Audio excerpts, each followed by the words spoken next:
Severe weather in Arizona this month, it has created widespread property damage from Gila Bend to Globe. Up to Flagstaff, too. Yes. Just so many areas that have been hit really hard. And while we may think that insurance companies are going to take care of the cost, that's not likely the case here. It gets a little bit sticky. Our Angie Cayley live for us this morning breaking this down. Angie? It does. You know, you see this flood damage and you would think that insurance would take care of it. But as we found out, it rarely takes care of it in the case of homeowners, and it almost never takes care of it in the case of renters. Now, you may remember we introduced you to Stacey Bailey. She had just moved into her rental in Scottsdale.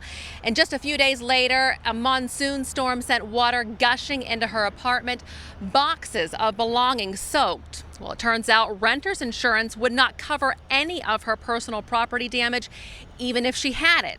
Also, the torrential downpour that brought flash flooding to parts of Arizona, including Flagstaff, left a path of destruction.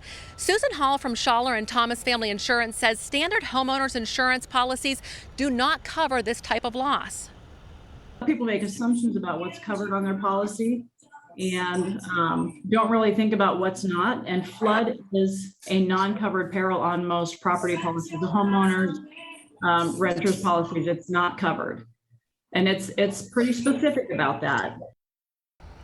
Hall says homeowners and renters insurance does cover water damage from incidents like water heater or sprinkler malfunctions, but not monsoon flooding. So what can you do? Well, you can get flood insurance, and Hall says you do not have to live in a floodplain to get it. And as you saw there, you don't have to live in a floodplain to get costly losses from flood damage. Cayley, back to you. Certainly makes sense, and you want to be prepared for sure.